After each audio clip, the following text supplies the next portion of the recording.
This is an official presentation of SDR Insider. Welcome to Mac and Zach in the Morning, your home for all things sales, business development, and beyond. With over 4 decades of combined experience in the field, please welcome your hosts and daily practitioners of the craft, Mark Mack and Zach Bauer. Morning, Thursday.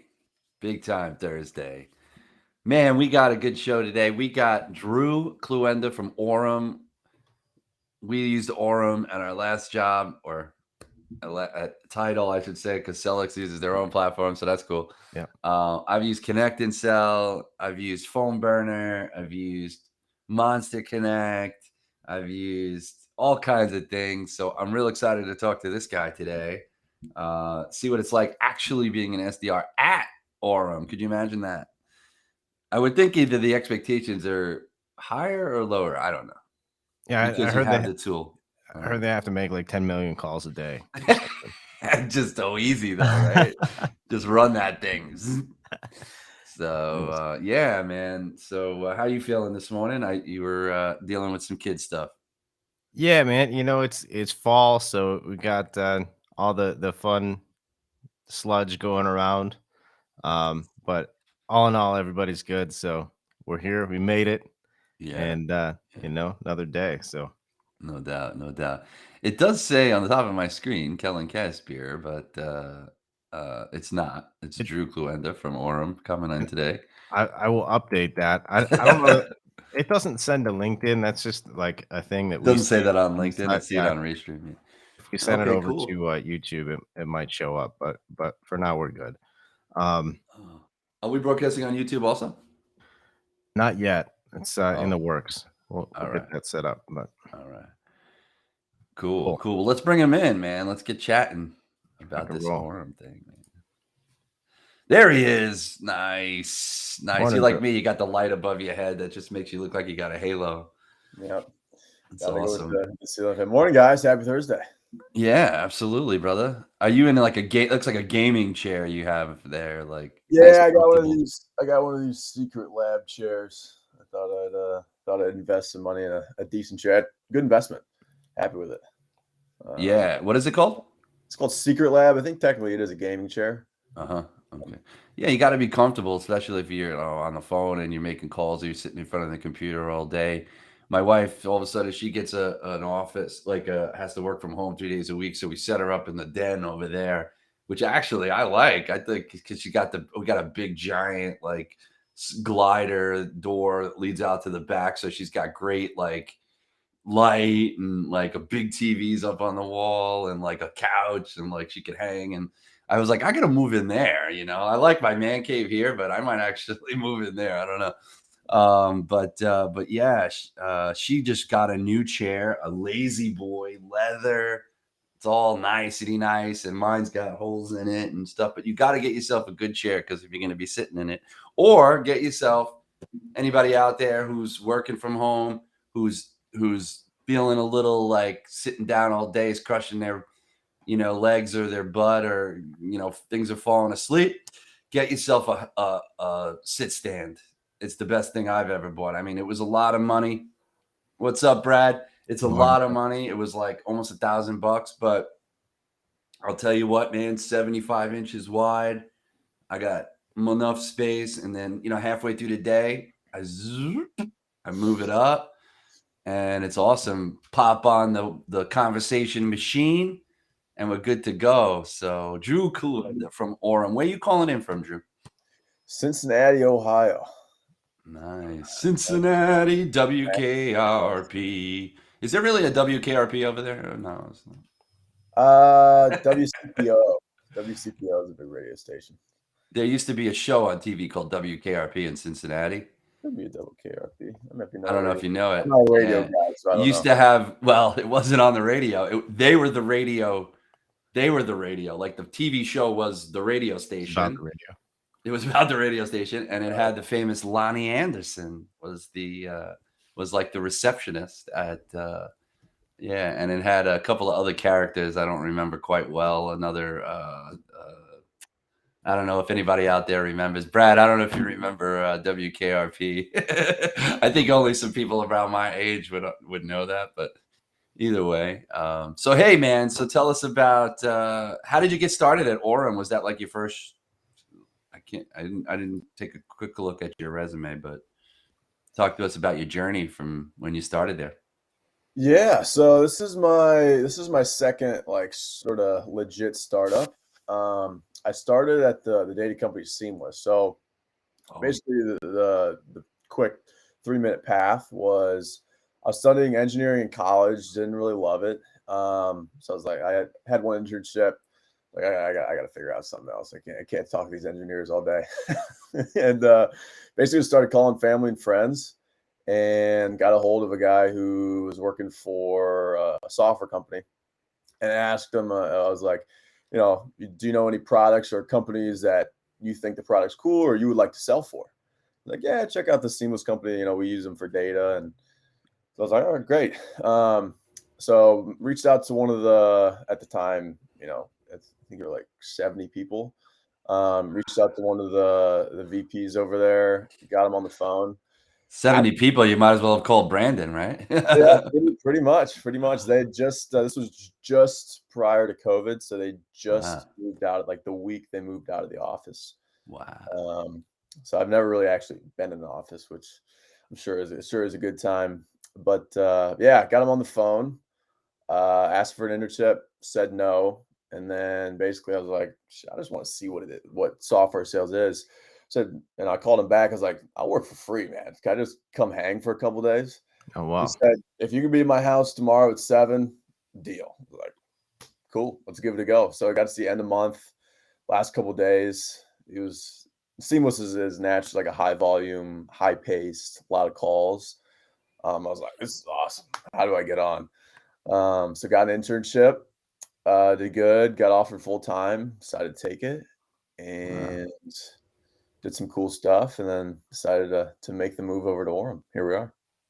Wow. I don't think I've ever heard a story like that. Like we've heard a lot of stories at SDRs. This is what we do here. We highlight SDRs in the game, in the trenches, just getting into it, others that come in from other industries.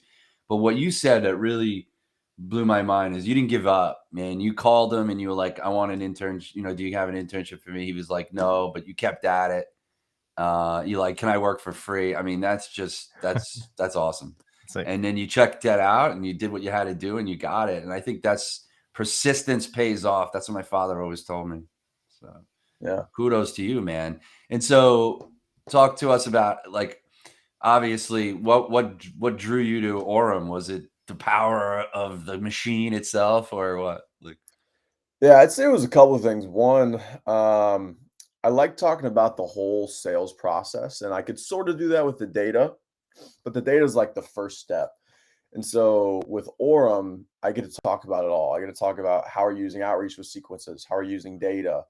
What is I like coaching cold calling, so I get to talk about that. So you get to talk about the whole process instead of not with you don't not that you don't talk about the whole process with Seamless, but I find with Orem, I just get to do it a little bit more. mm, yeah.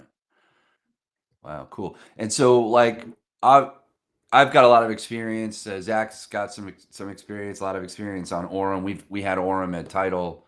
Um, it was awesome. I mean, I before that I was using Connect and Sell, so I went over to Title initially in July last year, um, specifically because he had a parallel dialer and he was touting at the time, Steve, this 9-layer tech stack, and Orem was at the top, and so I was so excited to get there and use it. And, not much different than Connected Cell in terms of speed, but obviously the difference between AI and having a live agent. But tell me, like, what's the culture like at Orem in terms of, because you have that, is it very much like there's not too much, like, what are the expectations? I'm just curious because, like, I could sit and dial for like an hour and basically get a meeting or get 2 meetings if that's like my goal. Yeah. So that you guys own the machine. So, like, what is it like with respect to making calls? What's the day-to-day like?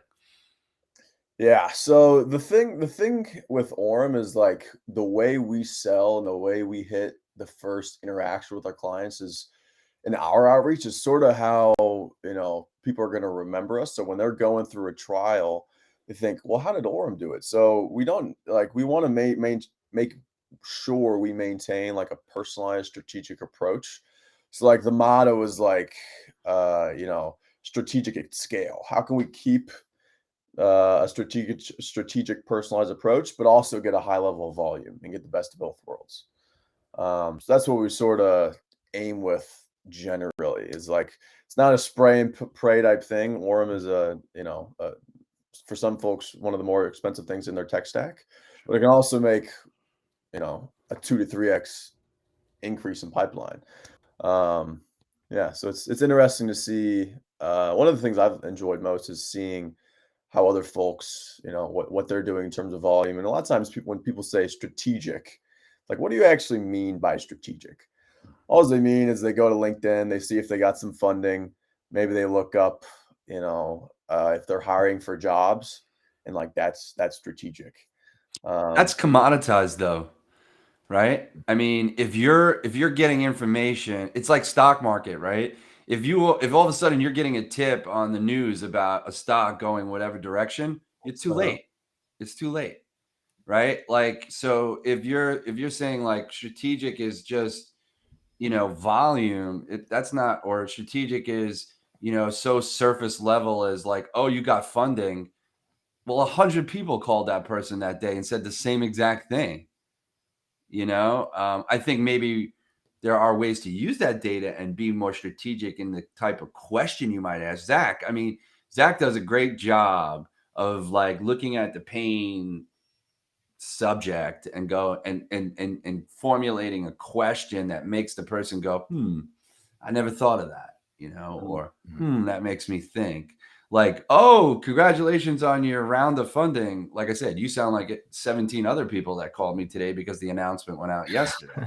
You know what I mean? That's, to me, is not necessarily strategic. It's maybe icebreakery-ish, rapport building or whatever. But the That's fair. strategic part, the is like, okay, know that this type of VP of marketing. I'll give you an example. Okay, so right now I sell for a company called Futurity out of Columbus, Ohio. They're a Mhm. managed services company, but they are helping people upgrade to Google Analytics 4.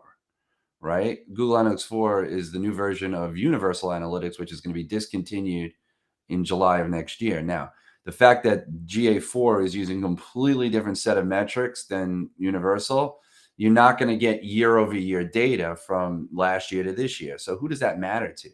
Right? And so I go on and I find somebody's website.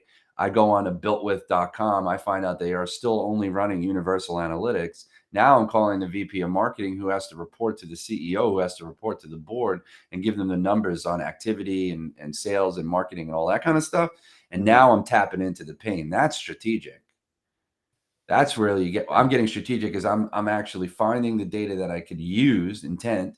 This guy does not have their site upgraded to GA4. Here's the pain. If they don't, let me go see if that pain is resonating with that person. That's a bit more strategic than, I think, pulling something off the surface of G2 Crowd or 10Q. It says I just got a funding, or what is that? Who does that? Crunchbase. Yeah. Yeah, Crunchbase does the funding, right? that's fair. So yeah, but the volume. So I'm curious though, like, so it's more strategic, but like, is your team really like popping 800 dials a day? I mean, just on the nature of the tool, or what? I mean, No, we're not hitting 800 dials a day. And just to riff off that strategic thing, I think it can matter like how deep you go, probably based on like how big your deal size is, whether you're like which segment too, SMB market or more enterprise. But yeah, the team over here usually makes like between 200, averaging 250 dials a day. Nothing yeah. like insane. Do you Uh, enrich the data with like, like intent, or, obviously you probably use some kind of data source. I can't imagine you probably use all three, right? yeah, we got Seamless and Sales Intel, yeah, we got a couple. We use Zoom yeah. and Lead IQ.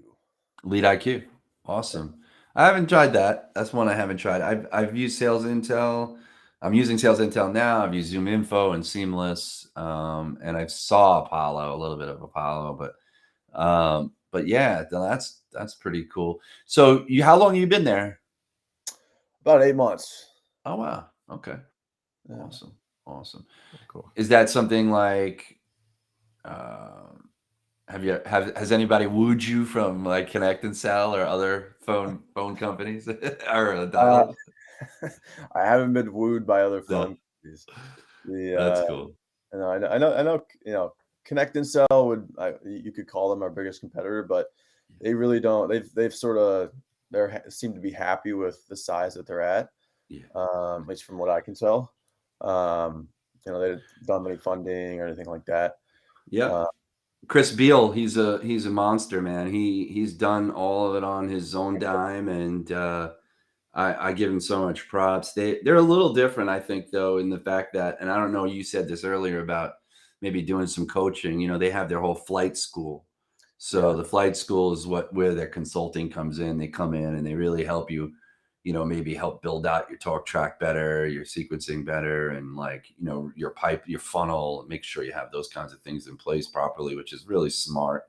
Mhm. You can't just be a one-dimensional company. I mean, it sells like the data sources. Look at Zoom Info. They got bored. All of a sudden, they had to use Engage. They came up with Engage, and then they bought Chorus, and it's like it's the only way they realize. Somebody said this the other day. They're so big, and there's so much money there that like there's an identity crisis amongst some of these companies because are they, not connected stuff, but like is Zoom Info a data source or are they a conversational intelligence platform? You know what I mean? Like there's a lot of identity crisis because they're so big. And then instead of trying to go out and get new business, which is a lot harder than expanding the current business you have. So how do I expand the current business? I have to give them more offerings within the platform, right? Mhm. And so that's how they branched out.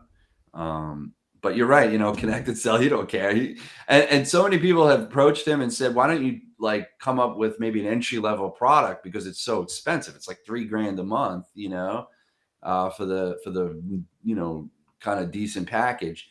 And he just doesn't care. Like there's plenty of companies that we don't know about. Like I associate with Jerry Hill and a couple of other people involved in that business, and they get like Pepsi Cola and big billion-dollar companies that have these chunks of sales teams in different parts of the world, and they don't even bat an eyelash at paying $3,000 a month per rep. You know what I mean? Because they see the volume, they see the return on investment. Orem was great because it was a lot less expensive, so it's a little easier on the wallet. But to that effect, they now have come up with something at Connect and Sell called Connect on Live Voice, which you're probably aware of. Your people are probably aware of it, and so it eliminates the live agent essentially. So they're able to bring the price point down, but it's still more than Orem. So I loved Orem, man. I thought Orem was really good. I haven't been on it in a while, so I don't quite remember. But does Orem have a dial pad? This is what really annoys me. Are you able to dial like an independent number on Orem? Is there a dial pad? I forget. So you mean like for like a one-off Yeah, one call? off. No. You would do that within like Outreach or Sales Loft. Okay, yeah, that's what I thought. Yeah. I forgot. That's the only difference that I feel like. I just looked at a product called Kixie. Kicks, yeah. Right? I don't know if you're familiar with it. Kixie, I was just on Kevin Hop on calls, and he's sponsored by Kixie. We use that tool. Um, it's a parallel dialer. It's no live agent. It's also an AI. It only does like 4 or 8 at a time, or something like that, or 3 and 7 dials at a time. But what I really like about that is, and not to bust on Orem or Connected Stuff, but it's you could dial anywhere at any time. Like you could be on a website, and if they have a phone number on the website, you could click on it and it dials. If you're in SalesLoft, you could click. Obviously, you could always call through SalesLoft. If you're in Salesforce, you're on a record. The number right there is highlighted. Link. You could click on it, dial. Right. You're on a website, anybody's website. You're on LinkedIn. You could call if they have a phone number on LinkedIn in their like info page, click on it, and boom, you make the call. I think that's I think that's pretty efficient. I think for me, especially since I do maybe some intermittent research during the course of the day, I would love to just confirm that call instead of having to download it from LinkedIn into Sales Intel, into Salesforce, into SalesLoft, and then make the call. I'd rather just call, oh, this is not even, oh, this person doesn't work, that, and I don't even have to put bad data into my system. I guess it all depends on where your list is coming from, but the one-off call I think is probably coming. But yeah, that is one thing to riff off of the flight school is like at the end of the day, you can have the best systems in the world, but if you're not a good cold caller and you don't know what you're doing, you're not going to book anything. That's true. So like, all the research and stuff, I think you should be able to cold call for your product with zero research. I think that's when I would consider you a good cold caller when you don't need anything. Because then you're like, you're like asking questions to figure out info on the call, and like you can actually find pain attached to it, have a reason for a call. Yes. No, absolutely. You're super, super on point with that. I'm glad you said that because, look, there are some theorists out there that tell you, oh, well, it only takes 5 minutes, right? Or 30 seconds of research would be this. But if you've put a list together, it's kind of like it's a persona based, right? Yep. I don't need to know you went to Michigan for school 12 years ago. Right. That's a good way to That's a good way to do it is to filter your list by persona, or you can even do it by industry. So at least maybe even your sequences. So like when you're calling a certain sequence, you're calling SDR leaders in the software space. It's like your talk track's going to be the exact same. You probably have a good idea of what the industry issues are, what their general connect rate or their general pain points that you're solving for, I have to imagine. And that's all they care about, right? Like that you're maybe offering some relevant information to the pain that they may have or their situation or what they deal with on a regular basis, which is persona based. You can't otherwise find out what someone's dealing with on a regular basis. You don't know that their kid kicked them in the knee to wake them up in the bed and then they missed the bus and all that kind of stuff, or like what might be irking them and what you don't know those things, right? You could detect those things based on their disposition or the tone of voice and back off. But the other stuff is much more important. Like I'd rather you approach me saying, "Oh, I understand, Mark. It looks like you're building a sales development company. I imagine you've already put together some tech, but have you considered, as you build out your team, how are you going to scale coaching them? We have a product that's called, like, I don't know, I guess I'm riffing on Second Nature, right? Second Nature is like this role-playing robot thing or whatever, and it could help you train and ramp your rep teams. That's something that you might find some interest in, right? Yeah, I would, because I know what it's going to be like to scale a team and lose time, right? And not have enough time for the coaching. So I might be interested in that. That's relevant. That's not breaking the ice with me about the fact that I like the Yankees or the Grateful Dead, although, but I find that fake unless you're a real Yankee fan or a Grateful Dead fan, right? Yeah. So, but yeah, definitely persona based and even with emails, that's how I typically break up my, variance, if you will, in my email sequence. Yeah. So what do you guys run? Do you do email? I mean, is that part of your repertoire? We do email. So we do it basically we personalize based on the account.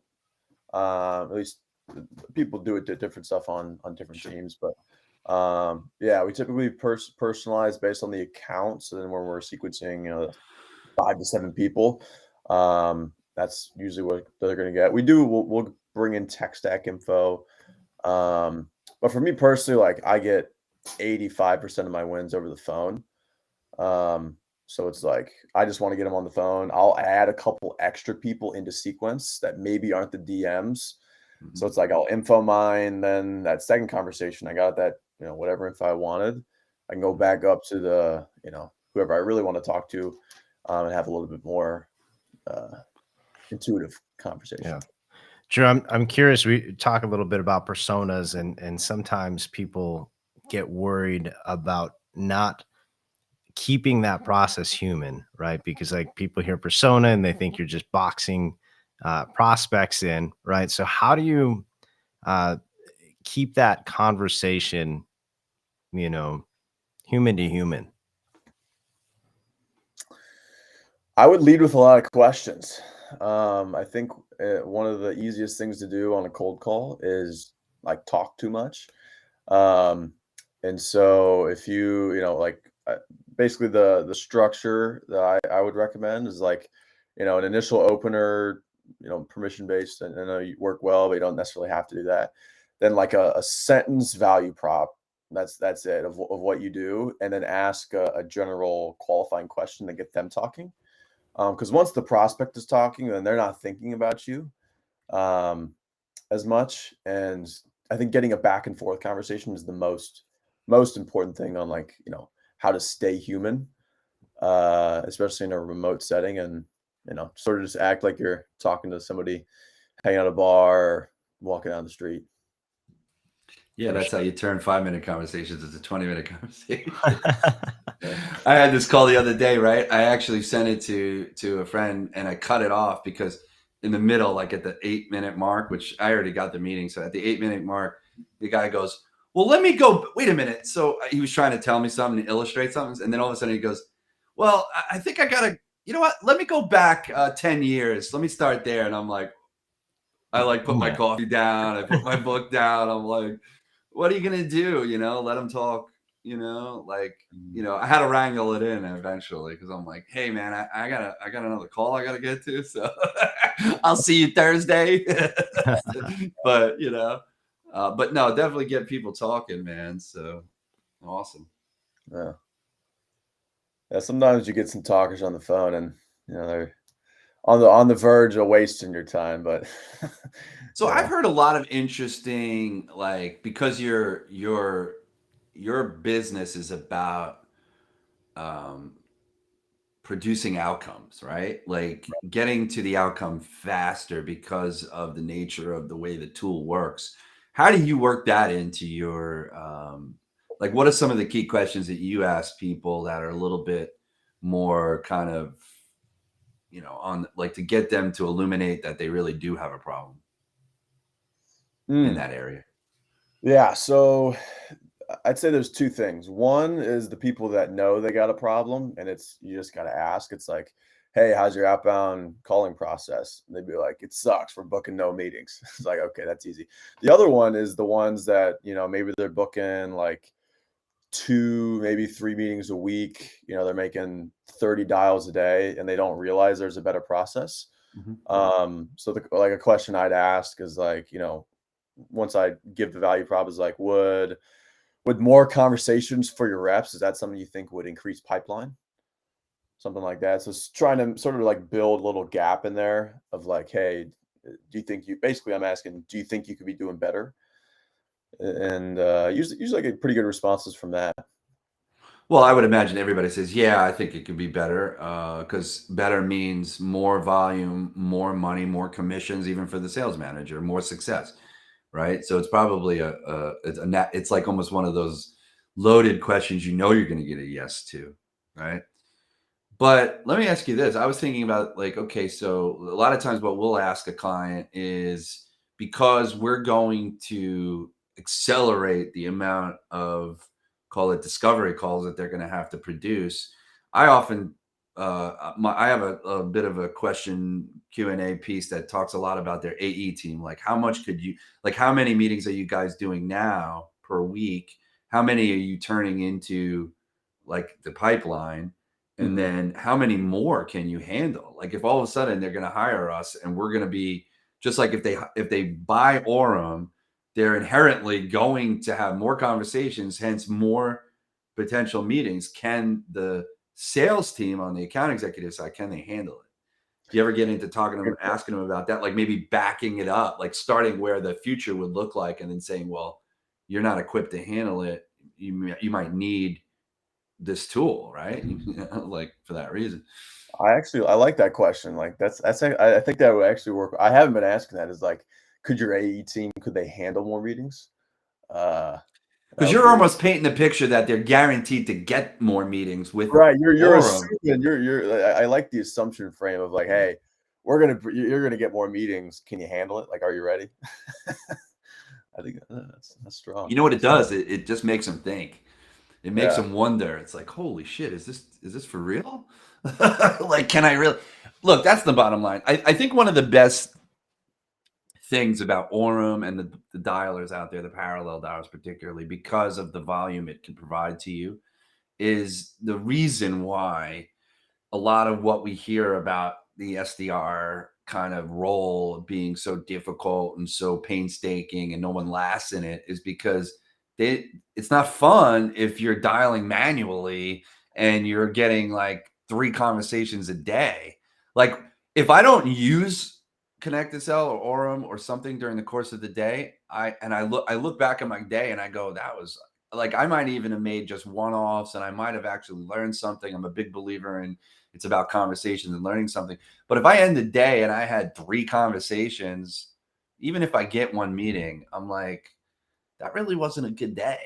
Like Yeah. I didn't get the volume really that I wanted. I didn't get enough at bats. And that's what it's about. It's about at bats. And like in order to get better, you need more at bats. You know, contrary to the second nature thing, I don't think it really makes a difference if you practice it or not. Just get in there and fall on your face. I mean, don't fall on your face with a Fortune 500 or 100 company if you're only have a small addressable market. But you know, volume, like why not? Like if your total addressable market is thousands of people, a tool like Orem is beautiful because you're going to get to more people.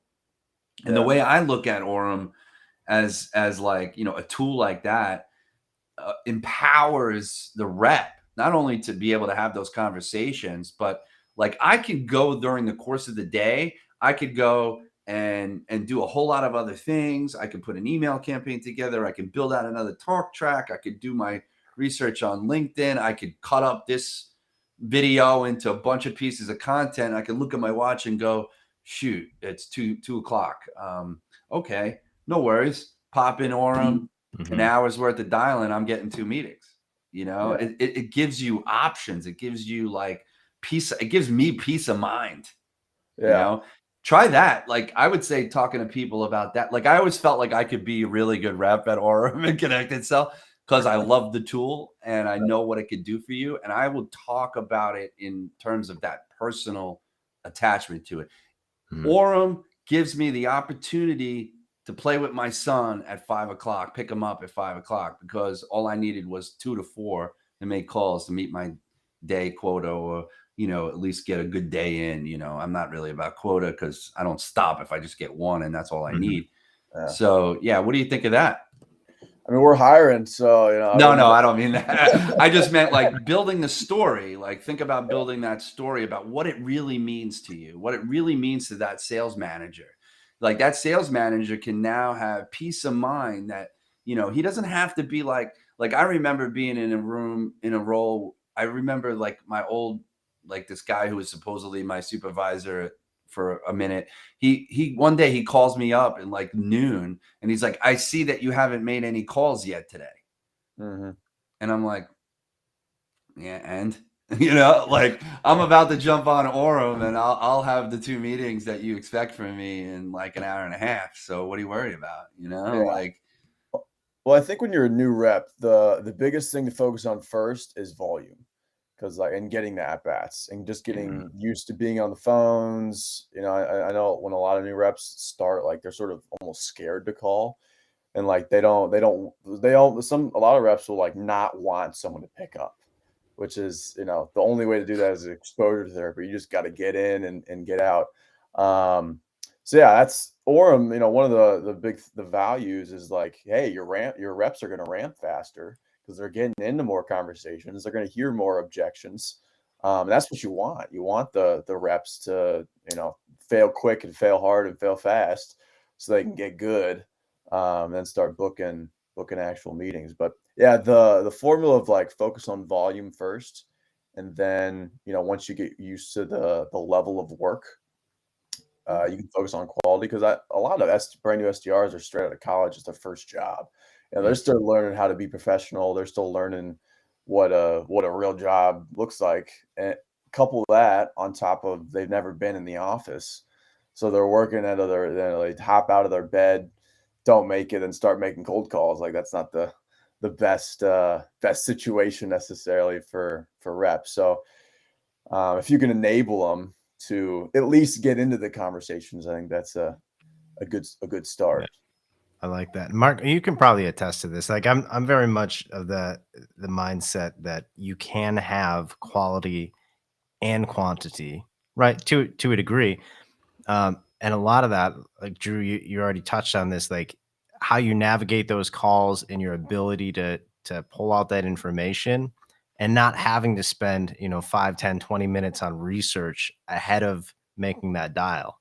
Um, and over the long term, that's way more efficient because um, you don't know, even if you do 5 minutes of fantastic research and you got all the bullet points, you don't know if they're going to pick up at the end of the day.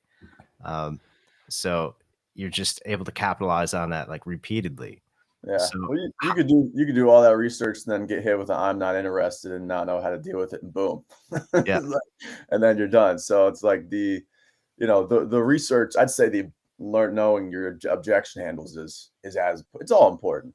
But like being a good objection handler and like writing them down, hearing every single one, and hey, I have one for I'm not interested. I have one for I'm not busy. I know my competitor pitch. I know if they want to send me an email, I have some for that.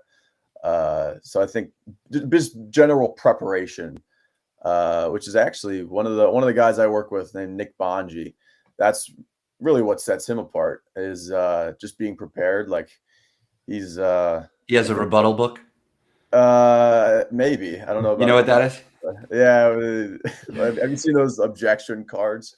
Yeah, dude, a rebuttal book, right? So Yeah. it's like a binder, right? And then this actually existed. I mean, a lot of people may have seen the movie Boiler Room, and they talk about it in there, but it actually exists. It's a book and it's a binder, and you open it up, and it has tabs, and each tab has the different objection. My wife won't let me, or I have to ask my wife. That's brokerage thing, right? But I have to ask my wife, or I'm not interested, and it's objections are not, again, they're not objections. Right? They're just, I think they're always just, except for I'm not interested. That's an objection, but everything else is just a ploy for more information, right? Yeah, I'd sort of categorize them into like brush offs, so like fake objections. Right. They're just trying to get you off the phone, and then like legitimate reasons why in their head it's not making sense. Yeah. Yeah, the brush offs, I'm not interested, I'm busy. You can throw I'm busy. It can sound I'm busy can come up a lot of different ways. I'm in a meeting, sorry, can't chat. Hey, I'm on a conference, all that stuff. I actually, when you start hearing objections, I think it's a good thing. Because then, if you're asking a question, they're giving you a reason. It's like, you're like starting to get in the back and forth, and that's what you want. If you don't ever get past, I'm not interested, that's a tough place to be. So I think if you start hearing objections, you're actually closer. That's like a good sign. Yeah. I mean, you can have a whole class just on that, right? 2 days worth. I think it's important to understand when those objections mean different things depending on when they come in the call. That's very true. And Zach and I, we've talked about this. I'm sure you would agree, Drew. Isn't it annoying though when somebody goes, "I can't talk right now. I'm in a meeting." Well, why did you pick up the phone, especially from a number you don't know? Even if it's localized. I mean, it's like I do get a lot of like, I thought you were somebody else, but I mean, man, come on. What is that? Like, if I'm in a meeting, I don't answer my phone. Do you? yeah. I don't answer my phone if I'm in a meeting. Unless it's your wife or your girlfriend, right? I get it. But like, or your mother or your brother You or gotta something. I think you're either bored or curious. But the ejection handle that we use for I'm in a meeting or I'm busy, that works fantastic. You can sort of say it in two different ways. Is like, hey, I have got empathy, got totally understand you're busy. Can I ask one question to see if it's even worth following up? Like that's so easy to say yes to. Now that question's got to be good.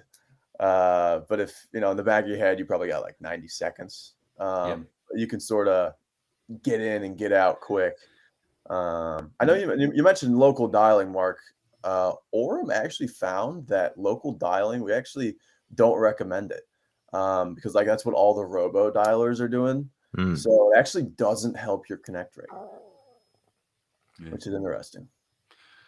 Well, I mean, but what's the alternative? Like, if I could just keep changing numbers, like Orem Mhm. is good. I did like that about Orem. Connected cell, you can't do that. It's just either localized or it's the number, like your number. Yeah. Sales loft is either localized or you could shut that off and it could be whatever your sales loft number is, right?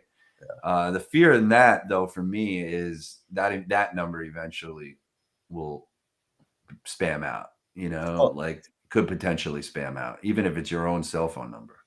And Yeah. you don't want that to happen. And once you No. have that, that's what makes Orem, I think, really powerful. I think yeah. I- I mean, phone number reputation is, I'd say, as important as email reputation. There's a lot of talk about, DMARC and whatever those acronyms are, making sure you're not landed in spam.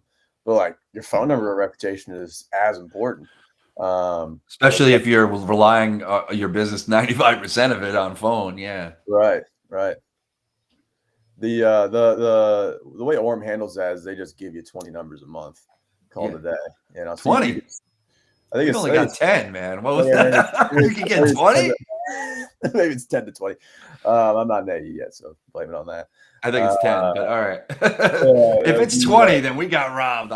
You know how many times I was like having to, because you can only delete 10 or add 10, right? And so if you have 10, you can't add any, so you have to delete.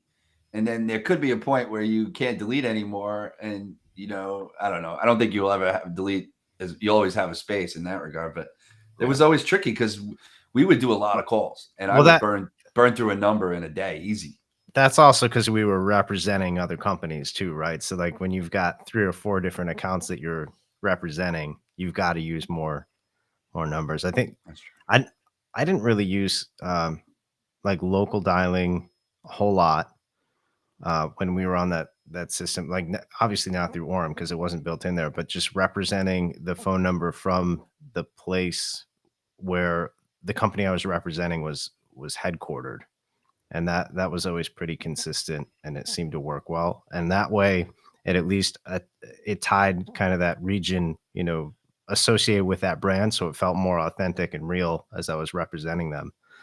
But I don't know, Drew, I think I'm right there with you as far as the local dialer thing. I know personally, like if I get a lot of phone calls from my area code, like there's not that many people in this area code that would call me for like anything, personal, I guess.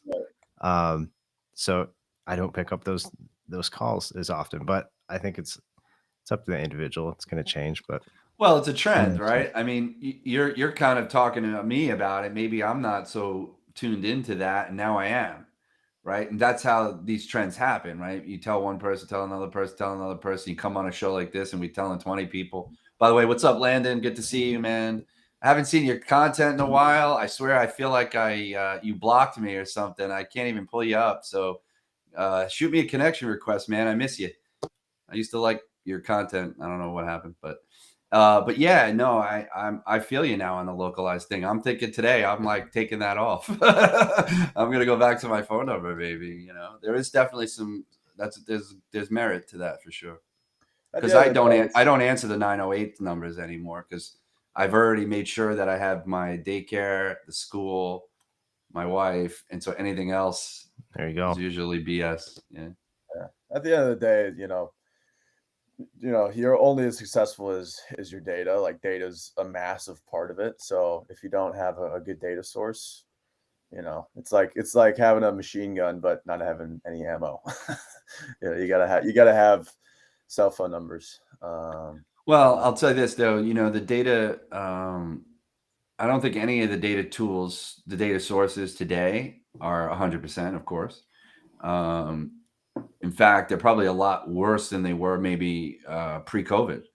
Obviously, because there are 175 or 200 and some million people on LinkedIn, and most of the tools scrape LinkedIn first, and there are probably 100 million people on, literally 100 million people on LinkedIn that don't know they're on LinkedIn, that don't know they have a profile on LinkedIn. and their profile is 7, 10, 20 years old, or 3 years old, and they haven't updated it. Or even if they have updated, how many times you go to LinkedIn and you see somebody who has multiple jobs that say, whatever to present? It's because they haven't clicked that button to like remove that job from being their current state. Right. And so you have these 3 jobs. And so like all of a sudden I see 2017 to present, 2019 to present, 2022 to present. And like the lead I got is saying they're VP of marketing over at this company 3 years ago. Right. And then you call them up and you're like, are you still? That's why I always confirm as soon as I open the call. I'm like, are you still with so and so? And they're like, I haven't been there in 3 years. And like, now I look like an idiot, and I haven't done my homework, but yet they haven't updated their profile properly. And even if they have, they may not do it properly because there's no science to it. Yeah. No one tells you how to do it. You just figure it out. And some people don't update it properly. And so, so the data is about 70, I'd say about 70% accurate. I'm getting about 70% accuracy out of Sales Intel. I confirm it with Zoom Info about the same. Seamless, maybe a little bit better. What's great about Seamless, and I know you were there, but one of the good things that I like about that platform is that it's a search engine, so it's constantly updated, right? If you update your profile for some reason, and all of a sudden you become VP of sales somewhere within a couple of days, probably, on Seamless, I'm going to see your new title, your new stuff, right? Whereas with Zoom Info and Sales Intel and Slintel and Lucia and Apollo and those things that are just databases, it's going to take a couple of weeks before it updates, or even a couple of months. Who knows? That'd be a nice jump, wouldn't it? SDR to VP. You don't want to be VP of sales. That's another whole topic too. One day we're going to switch this, maybe in November, December. We're going to get some sales SDR leaders in here and talk about how they manage teams, and maybe hopefully they have some jobs to offer and we can get some people some work. But I think, that job is becoming harder and harder because there's so much tech they can utilize. And there's all these things about, quotas and this and leading, from the front and, all this bananas stuff. And it's a much more stressful job. I personally have worked full-time, full cycle. I've done all kinds of things. There is quite a bit of joy in, just getting a couple of meetings a day for your account executive or, your client, and that's the serotonin release. Granted, I love closing deals, and I've done over $50 million worth of sales in my career, probably, but I haven't closed a deal in like forever. In this new business, I've closed a couple of deals to get some new clients, but before that, it was like 2 years, 2.5 years I haven't closed a deal, like been on that side of the spectrum. And they say, oh, you get that serotonin hit, that dopamine hit when you close the deal. Well, I get it every time I set a meeting and I'm on to the next one. Yeah. More peaks and valleys, definitely with the longer cycle. Yeah, you think about rejection, right? Like the hardest part about SDRs, they always say, is like, oh, if you're not really used to it, getting hung up on the phone is tough, right? It is tough, but it ain't rejection by no means. Could you imagine working 16 months on a deal, a multi-million-dollar deal, right? Just to end in saying that they're going with somebody else? Like that's rejection. Yeah. That's painful. Getting said no on a cold call isn't really that bad when you're looking at it in comparison to that. Right. I was actually wondering that about you guys. I know this is like an early episode 14 here, but what's sort of your guys' vision for where this is going to go? That's a great Worldwide, question. baby. Worldwide.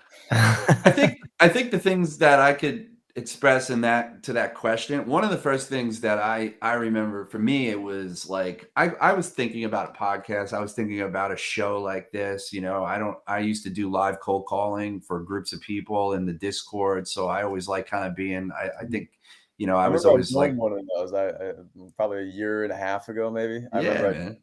They were good. And I looked at it as like a performance in a way. Like I have fun doing this, love talking shop with people, and I didn't know really what I wanted to do, how I wanted to structure it. I don't know if it was gonna be a cold calling show or this or that. And then, I met Zach and one day he and I were talking and he goes, yeah, I would love to do a show or do some kind of podcast and stuff. And one thing that I thought was good for us to when we got together was that I didn't want to just talk about it, right? Like that's what a lot of people do, whether that's posting online, whether that's putting out a course, whether that's writing a book, they just talk about it and figure out, and you want to just get it so right before you deliver it to the world. You're never going to do it. Right. And so the first thing I said to Zach is I was like, Zach, let's just cut it. Let's just do it. Let's just wake up tomorrow and start. That's exactly and we just did. And we just started sitting here and riffing and we're like, we can make a show out of it. And then he got the restream stuff and all the other fancy things. And I think that's the first thing you got to do is just start. If you want to get out there and do something like this, you got to start. Now, where we're going, I think it takes time. I think, like I'll use like Whiskey Wednesday with Eddie and Jesse as an example. It's taken them 5-6 months to get to where they are right now. They're at episode like 100 for that matter. I don't know. And so, I'm not worried. I think we're at episode 14 is good. I think it, that was the key to it. Let's just get started. Let's see where it goes. Yeah. And I think the premise behind it, as far as the way I envisioned it, is when I first started out in sales, I didn't have the tools, I didn't have the communities, I didn't have the tech for that matter to enable me and enhance what I could do. I love the fact that we have these communities, we have LinkedIn Live, we have all these things that people could accelerate their careers a lot faster.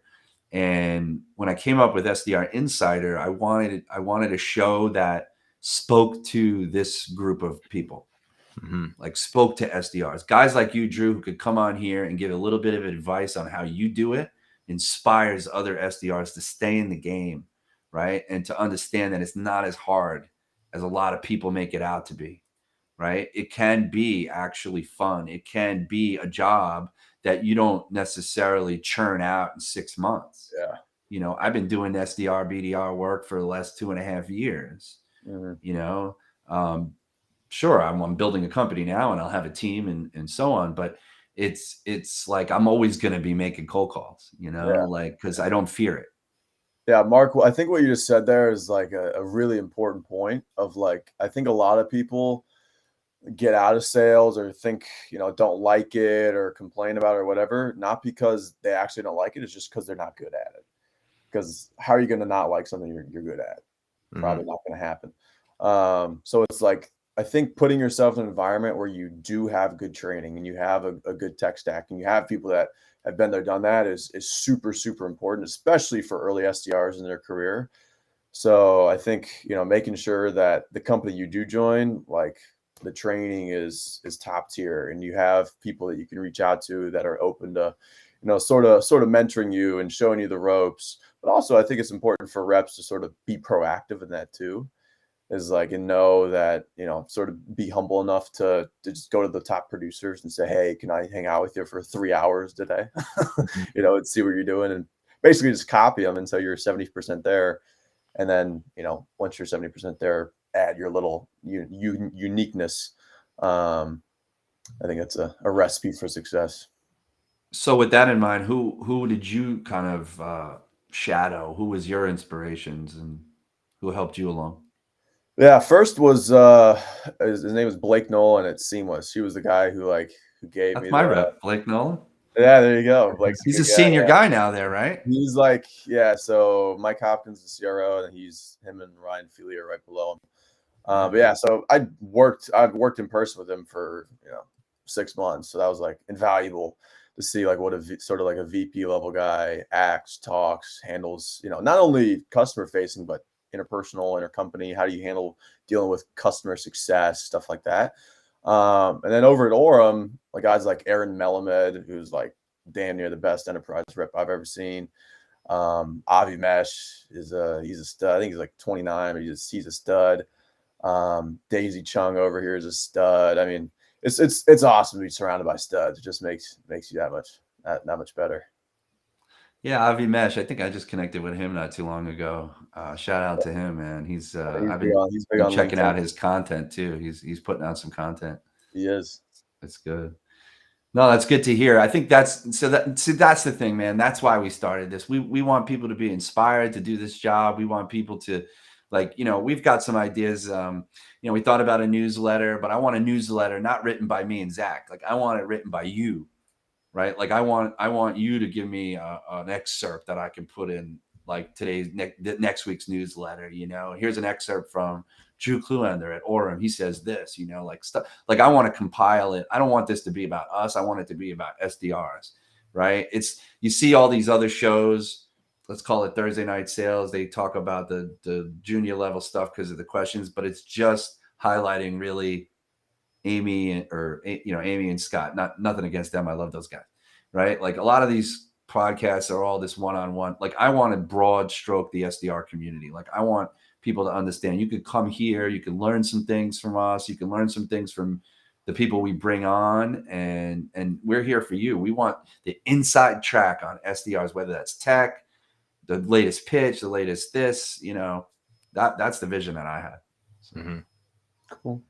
I don't know. Zach agrees, I'm sure. But. Yeah, no, for sure. And I know this whole idea kind of spawned from Mark and I just riffing. We would literally jump on a Zoom call, talk about our days, like what we ran into, and we would sit there for, hours if we didn't close out the Zoom window. And we're like we can just put this in front of people, have live conversations, Throw a camera up. Yeah. and help people at scale, and also like I learn a lot from people who come on the show, and it's fun just to kind of pick people's brains and understand like the different philosophies that drive people. And that's the rewarding thing. And then that, of course, the messages that I get after the show when, either a CEO or a SDR reaches out and says, "Hey, like, really enjoyed your program." Like, that smacks. That is awesome to me. Like, to have some kind of impact to somebody that never would have been able to hear this, without a platform like we put together. So super cool. I think we've got some exciting things in the works. Oh yeah. Yeah, it takes time, like it's with everything else we're doing, we don't do this full time, although that would be cool. Always wanted to be a radio host. You sort of sound like The late night DJ voice. You have cold calls. You sound like you could be on the radio. Dude, you can do that on cold calls, man. Yes. You can.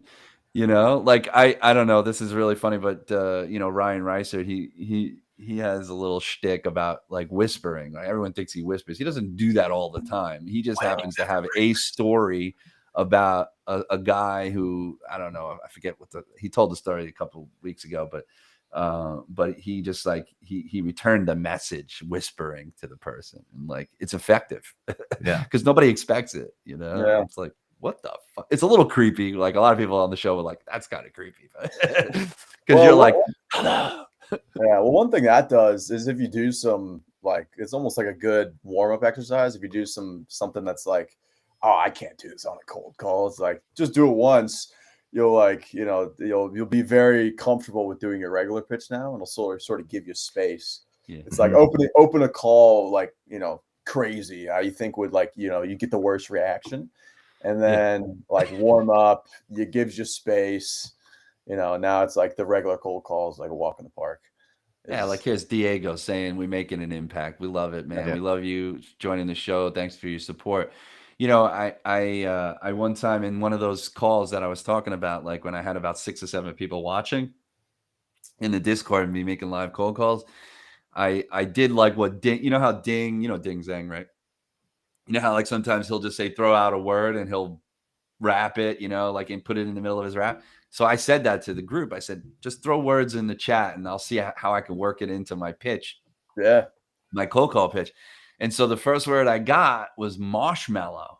I'm like, how the hell am I going to talk about marshmallows? And like, I guess the first thing I could have thought was, oh, tonight, I go, what are you doing for the weekend? I could have said something like that. And I said, well, I'm just going to build a fire and maybe make marshmallows and s'mores with my son or whatever. But I don't know. I didn't come up with that. Somebody came up with that afterwards. And so I wound up like I was talking to somebody and I'm just like, I don't know what they were saying to me or what I was asking, but I was talking and then they go something. And then my question was, well, if I can't help you, you happen to be live on a community channel right now. I'm doing this live, and I've got about 7 other of these marshmallows in this screen here, who could potentially help you out. So what is your problem? And everybody that was sitting in the room, I think they all disappeared from the screen. They all fell off their chair because they couldn't believe that I called them marshmallows, and then of course told the prospect that I was on live with a bunch of other people. And but that's just as crazy, right? Like, you start the call off and you go, just so you know, you're live on LinkedIn. So we're broadcasting this. So don't say your name or your company name if you don't want to, like, otherwise I have to bleep it out anyway. Yeah. Well, by the way, I think that is calling live in front of people is the most effective way to get better. If you want to get better quick, up the pressure, like, call in front of if you can call in front of your whole team, like if you can get your manager to like call people out and say, hey, Timmy, make calls today. You're going to call in front of the whole team, and then just wait till you get to connect. And then afterwards, the team can give you feedback. Is like when the pressure's up is like when you find the gaps in your pitch and when you find your weaknesses, it's like those are highlighted. What you want, it might hurt a little bit in the moment, but like long term, like that's how you get better. So I think calling in front of people is like super, super important for long term. I think I push myself a little bit more. I mean, like the other day I was on Kevin Hop's Hop on Calls live on LinkedIn. I don't know how many people were watching, but I think I actually during the course of the call, like pretty much the only call I had live because of just the connect rate that day. But I pushed myself to get that external referral that not that I don't normally ask. I don't always ask as consistently as I should. Sometimes I just don't think it's a right thing to ask for, depending on how the call goes. Sure. But I thought the call went well. See, that's a good thing, right? Like a lot of people, they get internal referrals, right? Oh, I'm not that person. Great. Who is? I prefer to say, I am not that person. Oh, okay. What do you do? Like talk still about that person, because you never know, right? But then you get the other referral, which is good. You can close out that call and be like, I got a referral. But the harder thing is to get somebody to refer one of their friends or colleagues outside of their own company and have you go and pitch them. And but if you've already kind of been if they were comfortable with you on the call, even though they're not interested or it's not applicable or it's not the right time, they're likely to refer. Like I asked for a referral. I'm going to post this today. I was trying to clean it up last night, but I asked for a referral from this guy the other day, and he really tried hard to give me 3. He gave me 2, and he was like literally on the call. He was like, let's see if I can give you a third one. And I'm like, he really pushed him. All I said was like, hey, it sounds like, it might not be interesting right now, but if you had to guess, now, by the way, I learned this from somebody else that came on our show. I said, if you had to take a guess, somebody in your network that could potentially value this, who would that be? Whereas before I learned that trick, I used to say, is there anyone in your network that you can think of that might that might value this? And it gives them an out. And yesterday when I tried if you had to guess, that was the tweak I made, the very small change I made to the question that yielded 2 referrals. He tried for the third, but he couldn't, he wasn't sure. Yeah. The way I do with that one is like either exactly what you did, like just try to get a referral. And this I learned from Aaron Melamed, the enterprise rep over here, is if you're dealing with a bigger company, enterprise, he sort of just lays out. He's like, fact of the matter is, we're going to need multiple stakeholders to build consensus before, bringing this to leadership. I think you'd be a great person to start with. And he'll say, like, if it's like an SDR manager or something, it's like, you're in the trenches day to day with your reps. So you're actually seeing the pain. So you'd be a great place to start with, call to action. So, I think is a decent way to. Yeah. And partly also because they're not always being asked their authority on things, right? And so if you're gassing them up that way, it's a good place. Yeah, you're sort of gassing them up. Yeah. It's okay though. It's not a lie. It's the truth, right? It's kind of like, and I'll give this last tip before we wrap it up, but I think that when a receptionist or an admin or somebody, call it below the line, says to me, if I ask them some kind of authority question or directive question, like who's in charge of it, they sometimes answer the question, no, that's not me. I'm just a Right.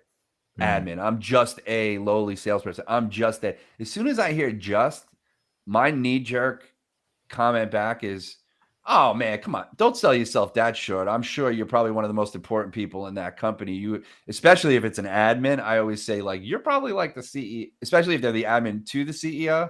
I'm always like, the CEO wouldn't be who they are without you. So don't sell yourself that short. You know what I mean? And they usually chuckle, smile, blush, whatever. And I got them. Mhm. I get whatever I want from them from that.